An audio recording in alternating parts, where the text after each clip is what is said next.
Antes de la segunda venida de Cristo, quiero mostrarte cuán frío, cuán desprovisto de Dios, cuán pecaminoso se volverán las personas en esta tierra. Ahora, antes de sumergirnos, deja que esto sea una advertencia para ti. Ora para que nunca te conviertas en ese tipo de individuo. El primer grupo de personas que quiero destacar son aquellos encontrados en Apocalipsis 9.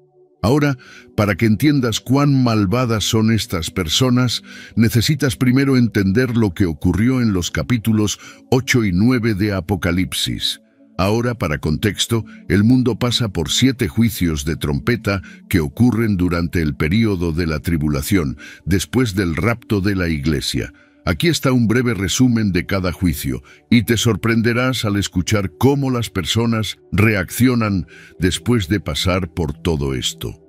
La primera trompeta, según la Biblia, granizo y fuego mezclados con sangre son lanzados a la tierra, causando destrucción de la vegetación y los árboles.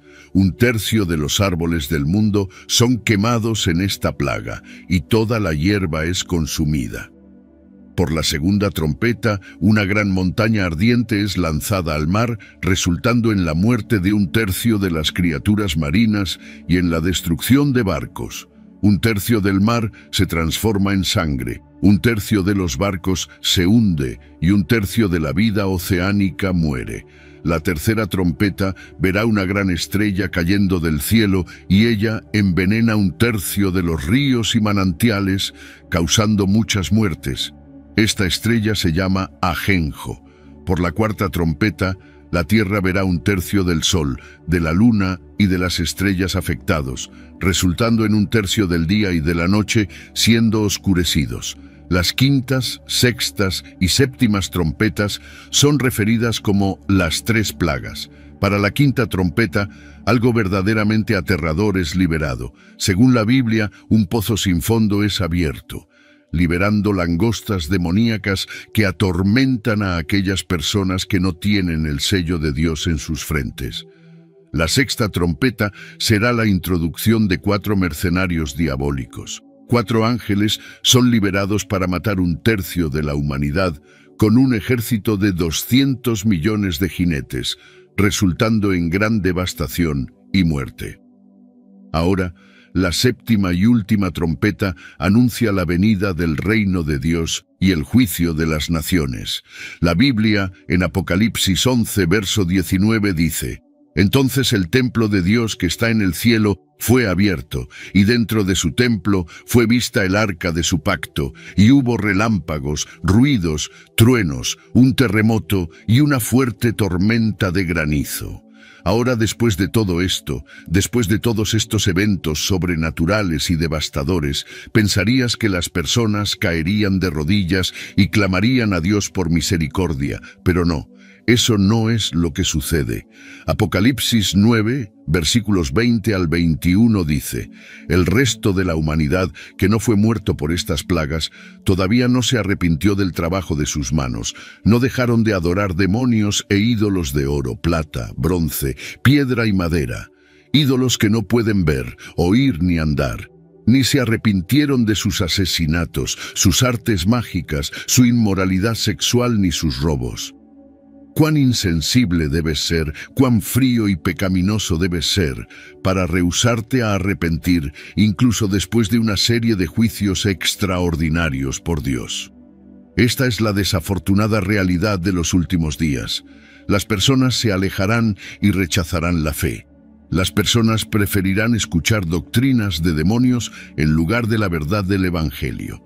Las personas endurecerán sus corazones. Algunos comenzarán en Cristo, pero se alejarán más tarde en la vida. Otros comenzarán en el mundo, pero vendrán a Cristo más tarde en la vida, y esto no es novedad desde el principio, cuando Jesús tenía 12 discípulos. Ellos todos vieron los milagros, todos vieron a personas siendo curadas y actos increíbles de Dios, pero Judas se alejó. La Biblia dice que el diablo entró en su corazón. Rey Saúl fue ungido cuando comenzó, pero perdió su camino, y la Biblia nos dice que el Espíritu de Dios se alejó de él y fue atormentado por un espíritu maligno. Él comenzó bien, pero se alejó. En 2 Tesalonicenses 2, versículos 1 a 3, el apóstol Pablo advierte a los creyentes tesalonicenses sobre la venida de la rebelión o apostasía que precedería al día del Señor. Ahora, me gustaría darte 4 ilustraciones de cómo alguien puede alejarse y rebelarse contra Dios. Primero, puede ocurrir un alejamiento gradual. Imagina un barco sin ancla, lentamente desviándose de su curso previsto. La apostasía a menudo comienza como un alejamiento gradual de la oración, un alejamiento gradual de la lectura de la palabra de Dios, un alejamiento gradual de caminar con amigos temerosos de Dios y optar por pasar más tiempo con personas impías. Hebreos 2, versículo 1 nos advierte y dice que debemos prestar la máxima atención, por lo tanto, a lo que hemos oído para que no nos desviemos. La apostasía puede comenzar con el descuido de nuestra relación con Dios, alejándonos de su presencia y priorizando cuestiones mundanas en detrimento de las espirituales. Para un creyente que antes frecuentaba ávidamente la iglesia y leía la Biblia diariamente, si no es cuidadoso, gradualmente podría encontrarse menos comprometido, y si esto continúa por mucho tiempo, eventualmente podría reemplazar su pasión por Dios por pasiones mundanas y distracciones. Eso puede ser el comienzo de un alejamiento. Mi segundo punto es la fantasía de falsas enseñanzas. Un hombre una vez viajó a un país extranjero. Era un aventurero, un buscador de emociones, pero en ese lugar particular, el resort donde se hospedó era un complejo, y todos los turistas recibieron instrucciones de no dejar el complejo bajo ninguna circunstancia. Pero este hombre pensó, este es un país hermoso, cada persona con quien crucé es tan amigable y acogedora. ¿Qué podría pasar de malo si salgo a hacer un poco de turismo? Bueno, lo hizo y al hacerlo fue expuesto a todo tipo de peligro y se encontró como víctima de un crimen. Mira, solo porque todos a los que encontró sonreían no significa que tuvieran buenas intenciones, y en la actualidad, solo porque alguien cite la Biblia o suene como un cristiano, eso no significa que lo sean. En 2 Timoteo 4, versículos 3 a 4, Pablo advierte que vendrá el tiempo en que las personas no soportarán la sana doctrina. En cambio, para satisfacer sus propios deseos, reunirán a su alrededor una gran cantidad de maestros para decir lo que sus oídos desean oír. La apostasía puede arraigarse cuando los creyentes son seducidos por falsas enseñanzas que atienden a sus deseos en lugar de la verdad de Dios. Mi tercer punto es una cuestión interna profunda. Se trata de complacencia o la erosión de convicciones. Imagina una fortaleza con un muro robusto, pero que comienza a desmoronarse gradualmente bajo el asalto implacable de los elementos. La apostasía puede ocurrir cuando las convicciones de un creyente son erosionadas con el tiempo, a menudo debido a la presión de los compañeros, normas sociales, un deseo de encajar o compromiso. Así como en Gálatas 5, versículo 7, somos advertidos. Usted estaba corriendo una buena carrera. ¿Quién lo impidió de obedecer a la verdad? La apostasía puede suceder cuando comprometemos nuestras convicciones en nombre de la aceptación mundana, cuando comenzamos a comprometer los estándares de Dios y consideramos ciertas cosas aceptables, incluso cuando la palabra de Dios dice lo contrario. Este es el comienzo de la apostasía. Mi ejemplo final es el descuido de la armadura espiritual. Imagina una situación en que hay una guerra feroz entre dos lados y hay un soldado que descuida usar su armadura en el campo de batalla, exponiéndose a ataques enemigos. En Efesios 6, versículos 10 a 11, la Biblia dice, «Finalmente, fortalécete en el Señor y en su poderoso poder. Viste toda la armadura de Dios, para que puedas mantenerte firme contra las acechanzas del diablo». La apostasía puede tomar forma cuando los creyentes descuidan su armadura espiritual, dejándose vulnerables a los ataques del enemigo. Un ejemplo más práctico de esto es un cristiano que con el tiempo se vuelve relajado en su vida de oración. y comienza a descuidar la lectura de la Biblia, dejándose espiritualmente expuesto y despreparado para enfrentar los desafíos de la fe. Sin embargo, en estos últimos días de los que estamos hablando, quiero animarte como creyente. No hay necesidad de que nosotros, como hijos de Dios, vivamos con miedo, porque la Biblia nos dice en Hechos 2, versículo 17, que en los últimos días Dios declara que derramaré de mi espíritu sobre toda carne. Sus hijos e hijas profetizarán, sus jóvenes verán visiones y sus ancianos soñarán sueños. La Biblia dice en Tito 2, versículo 3, esperando nuestra bendita esperanza, la aparición de la gloria de nuestro gran Dios y Salvador Jesucristo. Santos, tenemos una bendita esperanza. Jesucristo, el retorno de nuestro Señor, es la bendita esperanza que tenemos como sus hijos. No te desanimes, no te desalientes por los eventos de este mundo, sino mantén tus ojos fijos en Jesucristo. La Biblia nos da una visión de que habrá una serie de eventos que sacudirán la Iglesia de Dios aquí en la tierra. La Biblia habla sobre ciertos eventos que impactarán a la comunidad cristiana, y descubrirás que casi todo el capítulo de 2 Tesalonicenses 2 está dedicado a advertirnos como creyentes sobre estas cosas que están por venir. No leeré el capítulo entero, pero si lees 2 Tesalonicenses 2, versículos 1 a 12, verás que la Biblia nos dice varias cosas a las que debemos estar atentos cuando se trata del retorno de Cristo. Este pasaje de las Escrituras habla sobre una gran rebelión contra Dios que ocurrirá. Diferentes traducciones usan diferentes terminologías, pero el significado es el mismo, una y otra vez. En los últimos días habrá una gran caída, una gran rebelión, la gran apostasía. Y brevemente permíteme leer 2 Tesalonicenses 2, versículo 3. No dejes que nadie te engañe de ninguna manera, pues ese día no llegará a menos que la apostasía venga primero y el hombre del pecado sea revelado, el hijo de la perdición. Entonces veremos personas alejándose de Cristo.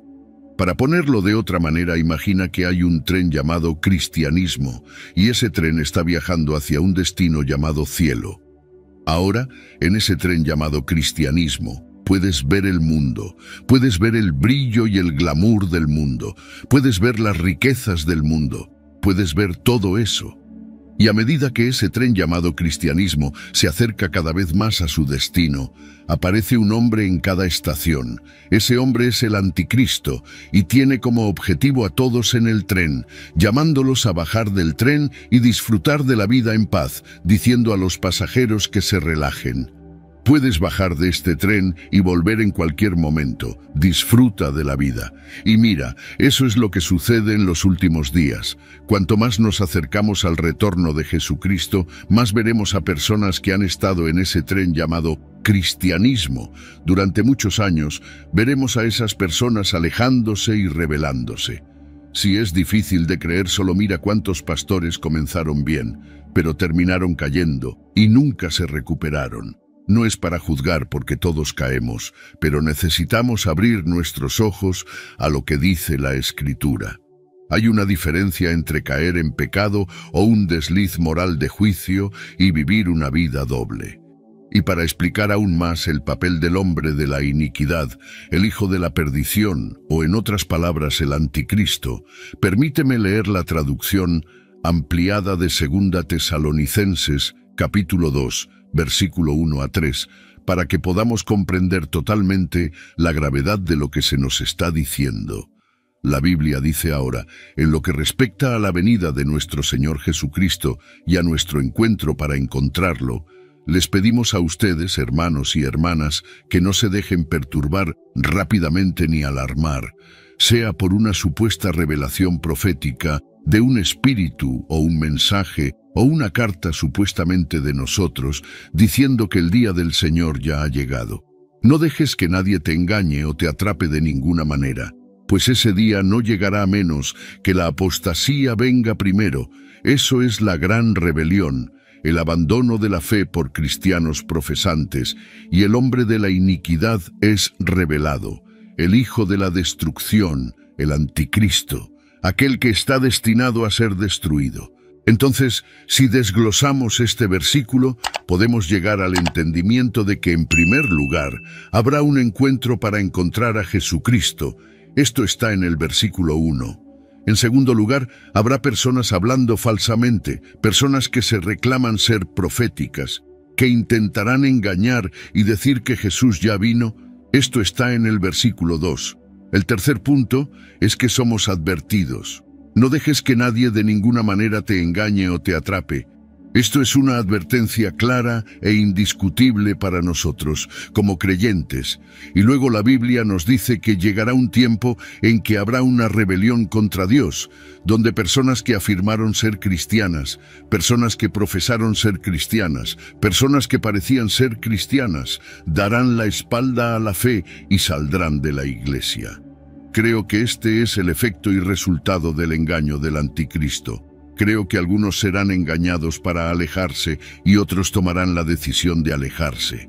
Pero independientemente del método o influencia, el mensaje que me gustaría transmitirte hoy es no ser incluido en este grupo de personas sobre el cual la Biblia profetiza. No seas parte del grupo de personas que se alejan de la fe. Ora por discernimiento. Ora para que el Señor derrame su espíritu en tu vida, para que no seas llevado al error. Necesitamos mantenernos en los principios fundamentales del Evangelio. Un Evangelio que nos enseña en Juan 14, versículo 6, que Jesucristo es el camino, la verdad y la vida. Y no hay otra manera de que tú y yo lleguemos al cielo o a Dios sin reconocer que Cristo murió y resucitó. Quien te diga que no es así es un mentiroso. Necesitamos mantenernos en los principios fundamentales del Evangelio. El mensaje de Juan el Bautista en Mateo 3, versículo 2, todavía es relevante hoy. Hace miles de años predicaba el mensaje de arrepentimiento, diciendo: arrepiéntanse, porque el reino de los cielos está cerca. Ese mismo mensaje de arrepentimiento es necesario hoy. No mezclas santidad y pecado, no mezclas oscuridad y luz. El bien y el mal no coexisten. Uno desplaza al otro, y cualquier doctrina que te diga lo contrario te llevará al engaño. Cualquier doctrina que te diga que puedes pecar libremente y andar con Dios está mintiéndote. En conclusión, oro para que te aferres a 2 Tesalonicenses 2 versículos 14 a 17. Para esto, Él te llamó por medio de nuestro Evangelio, para que puedas obtener la gloria de nuestro Señor Jesucristo. Entonces, hermanos, permanezcan firmes y mantengan las tradiciones que fueron enseñadas por nosotros, ya sea por nuestra palabra hablada o por nuestra carta. Ahora, que el propio Señor Jesucristo y Dios, nuestro Padre, que nos amó y nos dio eterno consuelo y buena esperanza por gracia, conforten sus corazones y los establezcan en toda buena obra y palabra. Un grupo de estudiantes cristianos fue preguntado sobre cuántos de ustedes creen en señales y maravillas. Alguien rápidamente dijo que depende de quiénes sean, del diablo o de Jesús. El profesor respondió y dijo: independientemente de quiénes sean, ¿cuántos de ustedes creen que señales y maravillas pueden suceder? Todas las manos se levantaron inmediatamente. Luego preguntó: entonces, ¿creen que Jesucristo puede realizar señales y maravillas? La clase estuvo de acuerdo. Sí, Él puede. Entonces, el profesor preguntó: ¿creen que el diablo puede realizar señales y maravillas? Los estudiantes respondieron con vacilación, sin mucha convicción sobre la respuesta a esta pregunta. La mayoría levantó las manos. Entonces el profesor dijo con audacia, Mateo 24, versículo 24, porque se levantarán falsos cristos y falsos profetas, y mostrarán grandes señales y maravillas, de modo que, de ser posible, engañarán incluso a los elegidos. Ustedes ven, muchas personas creen que solo Jesús puede realizar grandes señales y maravillas. Sin embargo, esto también es cierto para el diablo. La Biblia dice que mi pueblo perece por falta de conocimiento, y si no tienes el conocimiento que está en la Biblia, el conocimiento que revela cómo el diablo es capaz de realizar grandes señales y maravillas, entonces, ¿cómo distinguirás la obra de Dios y la obra de Satanás. Segundo Tesalonicenses 2 versículos 9 y 10 dice: la venida del impío es por la actividad de Satanás, con todo poder y señales y maravillas falsas, y con toda engañosa perversidad para aquellos que están pereciendo porque se rehúsan a amar la verdad y ser salvados. Ahora, escucha esto con atención: con todo poder y señales y maravillas falsas, y con toda engañosa perversidad, santos de Dios, hay un gran mal entre nosotros, y ese mal es llamado engaño, diseñado por el enemigo en un intento de engañarnos, de hacernos creer en el mal como bueno. Entonces la tarea en manos para todos los creyentes es cómo distinguir lo divino de lo diabólico.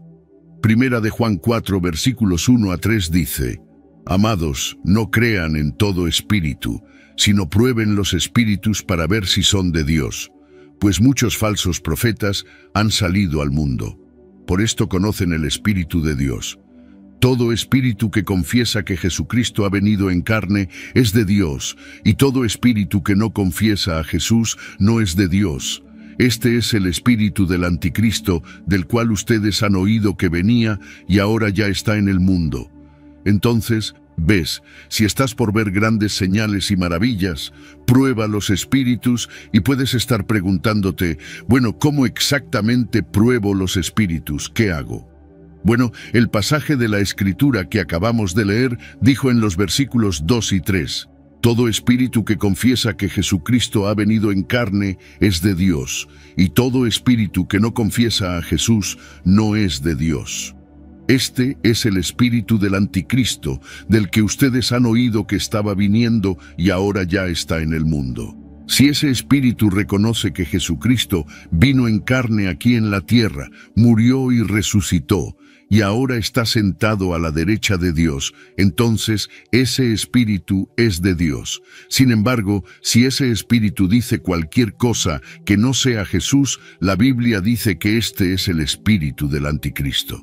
Entonces, la próxima vez que veas a un predicador, un profeta o cualquier persona realizando algo en lo sobrenatural, antes de aplaudir, de aceptar, de decir cualquier cosa, ora para que el Espíritu Santo te dé discernimiento y luego espera para ver si ese acto glorifica a Jesucristo como Señor antes de aplaudir. Prueba el Espíritu para ver si confiesa que Jesucristo es Señor. Prueba si ese milagro, esa cura, ese acto o maravilla realmente glorifica a Dios, o si está exaltando a esa persona. ¿Está siendo Dios glorificado y honrado? ¿O es el hombre o mujer en el escenario diciendo: mírenme, puedo hacer esto todo el día? Necesitamos probar los espíritus, y creo que la mayoría de las señales y maravillas del diablo se reducen a 4 objetivos principales: dinero, fama, placer y poder. El diablo realizará señales y maravillas a través de personas movidas por uno de esos objetivos. Primera de Juan 4 versículos 4 a 6 dice: hijitos, ustedes son de Dios y han vencido a esos, porque el que está en ustedes es mayor que el que está en el mundo. Ellos son del mundo, por eso hablan conforme al mundo y el mundo los escucha. Nosotros somos de Dios. Quien conoce a Dios nos escucha. Quien no es de Dios no nos escucha. Por eso conocemos el espíritu de la verdad y el espíritu del error. Entonces comprende, hay 2 espíritus en operación: el espíritu de la verdad y el espíritu del error. El espíritu del error está en el mundo, es el espíritu del anticristo, y la Biblia claramente dice que ellos hablan del mundo y el mundo los escucha. Sin embargo, tú y yo no somos del mundo. Como hijos de Dios, la Biblia nos dice que nosotros los vencemos porque mayor es el que está en nosotros que el que está en el mundo. Entonces, prueba los espíritus antes de permitir que alguien se presente ante ti como un hombre o mujer de Dios. Ora por sensibilidad. Ora para que el Espíritu Santo te guíe en la verdad, para que no seas desviado. Hay personas de Dios ahí afuera, personas que están siendo poderosamente usadas por el Señor de varias maneras. Sin embargo, también hay aquellos enviados por el diablo para crear confusión, para crear una ilusión de verdad, cuando en realidad es engaño. Por lo tanto, te animo, Debemos ser un pueblo unido con el Espíritu de la verdad. Debemos ser un pueblo lleno del Espíritu Santo. Debemos ser un pueblo que prueba los espíritus. Debemos ser un pueblo gobernado por la verdad, que es Jesucristo. Aunque vivimos en este mundo, no debemos luchar nuestras batallas como el mundo. De hecho, las armas que tenemos disponibles no son armas físicas, sino observe cómo la Biblia dice que las armas de nuestra milicia no son carnales, sino poderosas en Dios. La palabra de Dios es una de las armas que tenemos como hijos de Dios, es un arma poderosa.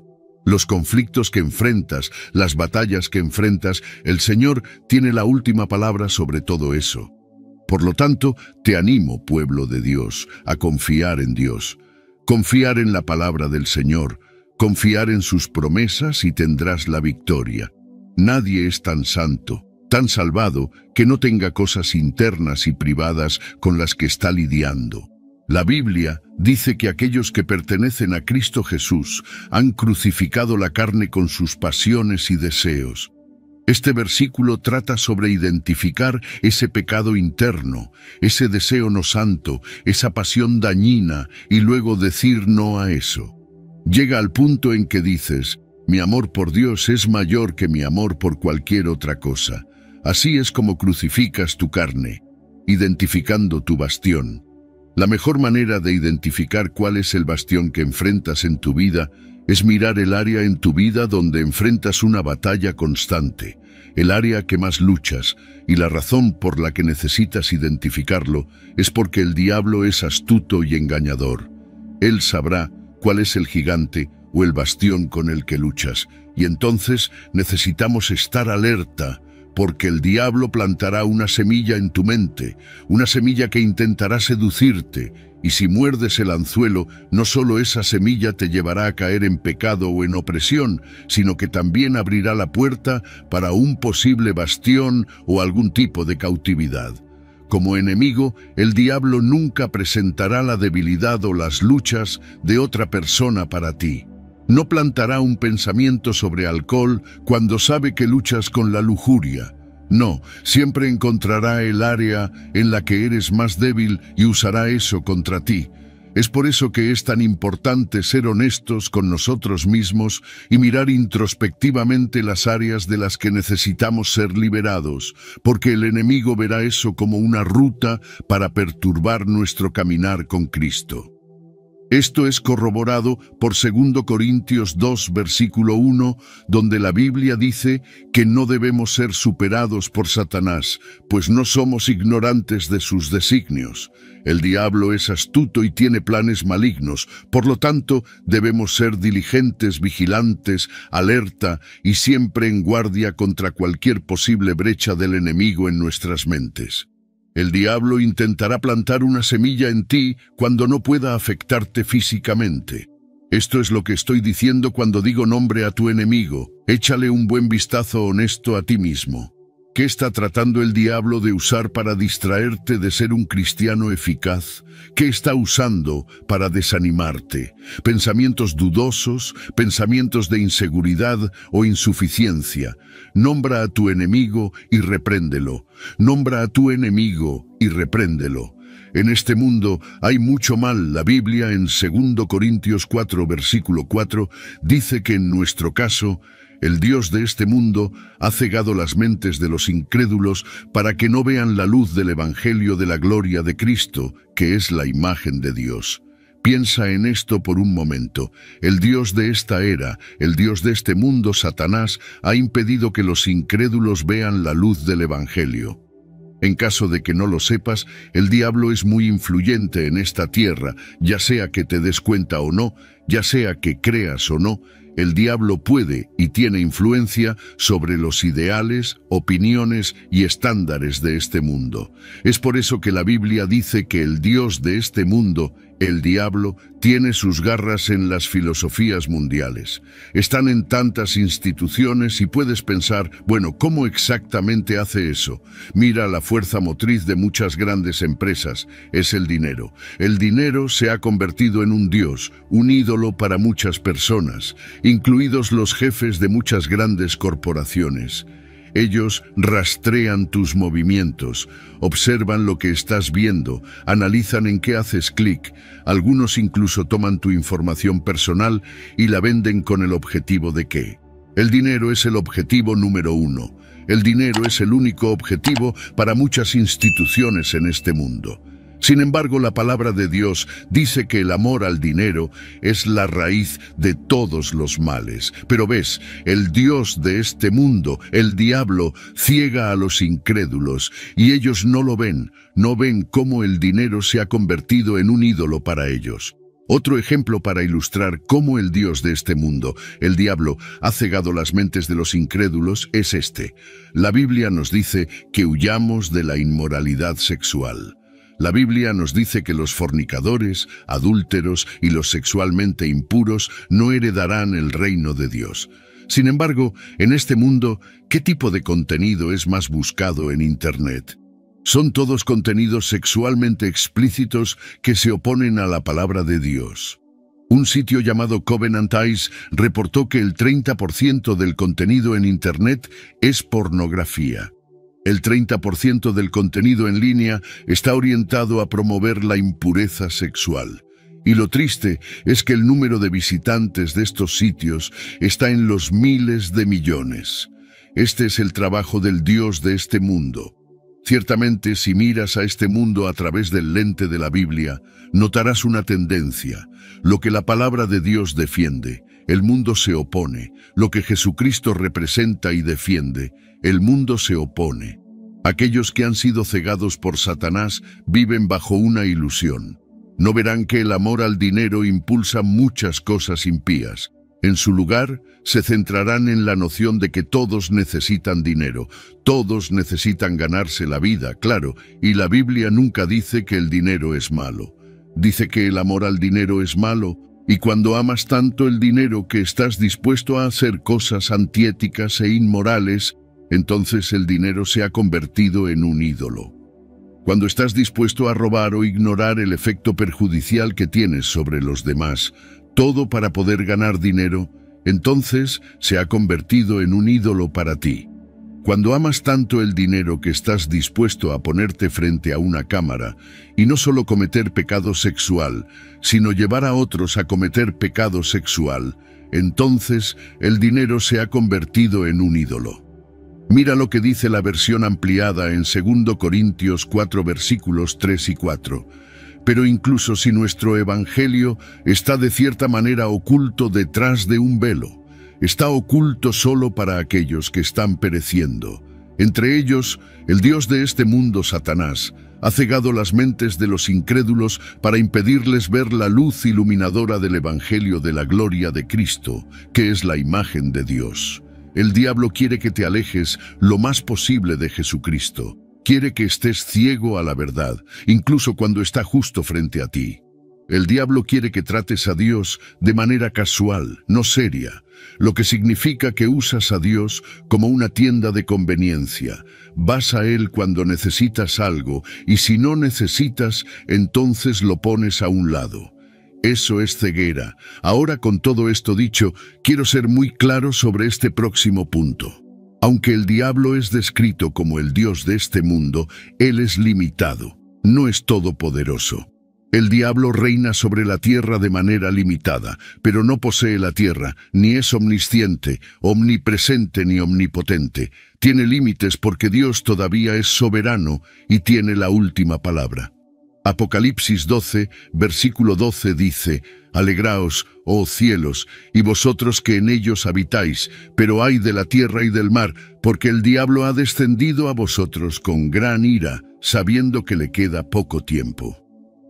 El tiempo del diablo en la tierra es corto, y lo que quiero que entiendas es que Hebreos 12, versículo 2 dice: «Mirando firmemente a Jesús, el autor y consumador de la fe, quien a cambio de la alegría que se le propuso, soportó la cruz, despreciando la vergüenza, y se sentó a la derecha del trono de Dios». Cuando miras a Jesús, no hay diablo, ni demonio que pueda cegarte. Cuando miras a Jesús, no puede haber amor por el dinero en tu corazón, porque tu amor por Cristo es mayor. Cuando miras a Jesús, no puedes ser cegado, distraído o llevado por la inmoralidad, pecado, codicia o placer. Te animo a realmente enfocarte, a estar fijado en el Señor. De esta manera no puedes equivocarte. Este mundo necesita creyentes llenos de Cristo, necesita creyentes llenos del Espíritu que puedan ser la sal de la tierra y la luz del mundo. Está tan lleno de la palabra que la luz de Jesucristo brille a través de ti hacia este mundo.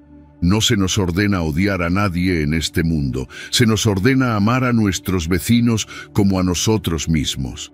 Ese amor del que habla la Biblia es uno que solo se puede mostrar a otros cuando tú mismo has recibido a Jesucristo. Los incrédulos pueden ser cegados por el Dios de este mundo, pero como cristianos necesitamos asegurarnos de que estamos desbordando del amor de Jesucristo de tal manera que tendrán que ver la verdad, tendrán que ver el camino hacia la vida eterna. Si disfrutas nuestro contenido y quieres tener una experiencia aún más completa, considera convertirte en miembro del canal. Como miembro, tendrás acceso a una serie de beneficios exclusivos, además de ayudarnos a continuar creando estos videos que amas.